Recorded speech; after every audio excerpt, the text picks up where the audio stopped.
Okay, hello friends. हमने पिछले lecture में देख लिया था डिस्क्रिप्टिव स्टैटिस्टिक्स का बारे में देख लिया था। अब इस डिस्क्रिप्टिव स्टैटिस्टिक्स और प्रोबेबिलिटी के बारे में हमने देख लिया। अभी इस लेक्चर में हम आखिरी पॉइंट, मैथमेटिकल का आखिरी पॉइंट डिस्कस कर लेते हैं स्टैटिस्टिक और प्रोबेबिलिटी के का, जो कि है इन्फ्रंटल स्टैटिस्टिक, जो कि हमने प्रैक्टिकली ऑलरेडी किया है। तो इसको सिर्फ थियोरेटिकली देख लेते हैं, इन्फ्रंटल स्टैटिस्टिक्स क्या होता है। तो inferential statistic allow you to make the prediction and draw the consolation about a population based on the sample data। आपको क्या करना है, इन्फ्रंटल स्टैटिस्टिक के अंदर प्रिडिक्शंस देने या फिर ड्रॉ द कंसोलेशन, एक कंसोलेशन के ऊपर आपको आना है। लेकिन बेस कौन सा होगा, आपने सैंपल्स के ऊपर प्रोसेस किए, उस सैंपल के हिसाब से आपको पॉपुलेशन को प्रिडिक्शंस देने हैं। जो कि जैसे कि फॉर एग्जांपल मैंने आपको एग्जांपल बताया था कि कोविड में जो हमको उसकी डोज आ गया था, कोविड का जो डोज आ गया था या फिर उसकी जो लस आ गई थी, उसको अप्लाई किसके ऊपर किया था, कोविड वॉरियर, इसको ना सैंपल्स लोगों के ऊपर उसको अप्लाई किया। बाद में उसको क्या किया उन्होंने, पॉपुलेशन के ऊपर अप्लाई किया, मींस उसको प्रिडिक्ट किया। पहले प्रिडिक्शन किसके ऊपर किए, टेस्टिंग किसके ऊपर हुई, वो हो गई सैंपल के ऊपर। सैंपल के ऊपर टेस्टिंग होने के बाद उसको अप्लाई करना है आपको पॉपुलेशन के ऊपर अप्लाई करना है, और उसके हिसाब से आपको चेक करना है कि इसका आउटकम क्या आ जाएगा, उसके आउटपुट क्या होगी, इसके रिजल्ट क्या होंगे। इसको है इन्फ्रंटल स्टैटिस्टिक्स। ओके, तो इसके की कंसेप्ट पॉपुलेशन एंड सैंपल है। Population mean the entire the group of the individuals और the item of the interest, जो आइटम इंटरेस्टेड है उसके ऊपर अप्लाई कर दो। और samples mean subset of the population, जो पॉपुलेशन का ही सबसेट है। जैसे कि फॉर एग्जाम्पल हम देख रहे हैं 100 लोगों को आपको डेटा दे दिया, उस डेटा के अंदर आपको कैलकुलेट करना है कितने लोग टेलीविजन देख रहे हैं। उसके साथ आपको इन्फ्रंटल व्यू भी देखना है कितने लोग आपको एक ही टेलीविजन देख रहे हैं। ये हो गया सैंपल, जो जिसकी ज्यादा आ गए, जैसे कि दो ग्रुप हो गए हैं या फिर 100 लोग हैं। 100 लोगों में से कोई लोग मूवी देख रहे हैं, कई लोग क्रिकेट देख रहे हैं, कई लोग सीरियल देख रहे हैं। अब इसका पॉपुलेशन कैसे निकालोगे, तो जिसका सैंपल ज्यादा निकलेगा, मीन्स कौन से लोग ज्यादा क्रिकेट देख रहे हैं, कौन से लोग ज्यादा मूवी देख रहे हैं, ये हो गए सैंपल्स। अभी इसके हिसाब से हम मान सकते हैं कि इसका टीआरपी इतना है, इसका क्रिकेट का टीआरपी ज्यादा है, मूवी का टीआरपी ज्यादा है, सीरियल का टीआरपी ज्यादा है, क्योंकि सैंपल हमने डिवाइड किया 100 लोगों में से।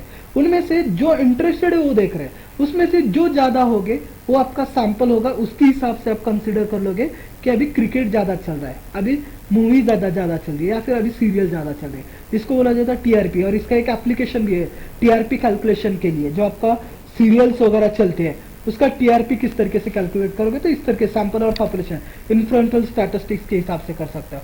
पैरामीटर एंड स्टैटिस्टिक्स, पैरामीटर के अंदर होता है numerical characteristics of the population. आपके जो भी पॉपुलेशन है उसका न्यूमेरिकल कैरेक्टरिस्टिक्स, उसका मीन क्या है, मीडियन क्या है, उसके हिसाब से करना है। उसका स्टैटिस्टिक क्या है, numerical characteristics of the sample. Parameter sample population के लिए यूज किया जाता है, और स्टैटिस्टिक्स है जो कि सैंपल के लिए यूज, पैरामीटर पॉपुलेशन के लिए और स्टैटिस्टिक जो है सैंपल के लिए यूज किया जाएगा।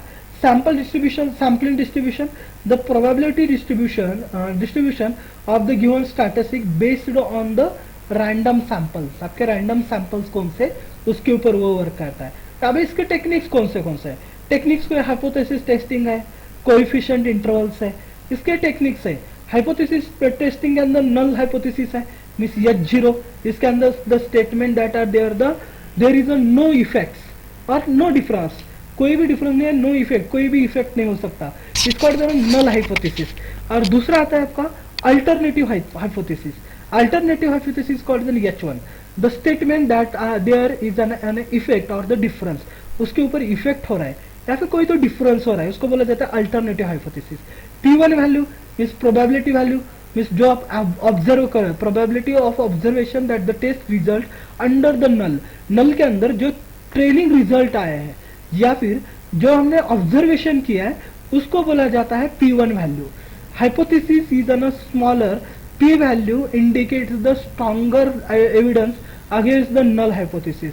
ये जो हम ऑब्जर्वेशन कर रहे हैं P value is an stronger evidence है, किसके अगेंस्ट, H1 के अगेंस्ट, क्योंकि H0 के against means null value, null hypothesis के अगेंस्ट। क्योंकि नल हाइपोथेसिस में हमने क्या बोला था, इफेक्ट कोई नहीं होता है, लेकिन वो प्रोसेस करते समय जब आप उसको ऑब्जर्वेशन करोगे, जाने इवेंट एविडेंस है वो। Okay, significance level, sigma, significance level किसके लिए यूज करना है, तो the threshold rejecting the null hypothesis commonly set as an 0.05 means 5% उसको रिजेक्ट किया जाता है, बाद में रिजेक्ट नहीं किया जाता।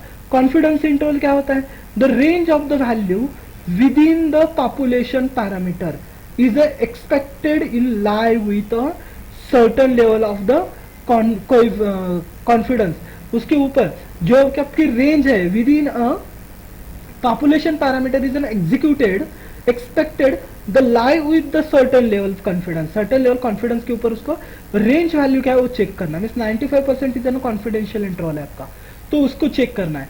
नेक्स्ट है अपना आपका रिग्रेशन एनालिसिस, उसके अंदर हम लीनियर रिग्रेशन यूज करते हैं, model the relationship between the dependent variable and independent variable, दोनों का रिलेशनशिप चेक करना है।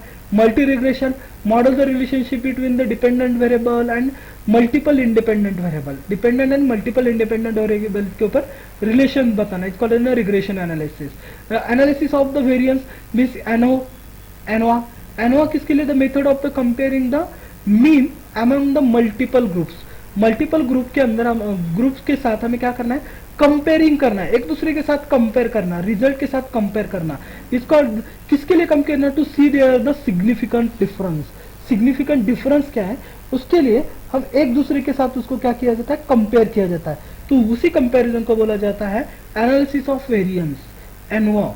Okay, chi square test means chi square test means the test used to determine if there is an association between the categorical variable, वो categorical variable है क्या नहीं है, इसके लिए चेक किया जाता है ची स्क्वायर्स। ओके, अब इसका एग्जांपल है हाइपोथेसिस टेस्टिंग का, let's say we want to test whatever a new drug is an effective in a lowering the blood pressure compared to the placebo, तो we collect the sample to patent and randomly assign them to the either a drug or placebo group, उसके लिए हम check करते हैं plasma प्लसिस group है या फिर drugs है, तो उसके लिए उसको हाइपोथेसिस टेस्टिंग करना है, मीन्स क्यों करना है, लोअर ब्लड प्रेशर के लिए वो इफेक्टिव है क्या नहीं है वो चेक करना है, हाइपोथेसिस टेस्टिंग। अभी कैसे करना है, set the hypothesis, hypothesis set करो, नल है तो उसके ऊपर new drug has no effect on the blood pressure, अगर H0 है तो वो कोई इफेक्ट नहीं करेगा, H1 है तो वो इफेक्ट करता है लेकिन lowers the blood pressure, lower blood pressure के ऊपर वो वर्क करेगा। अब इसके लिए क्या चाहिए, data, collect the data, measure the blood pressure of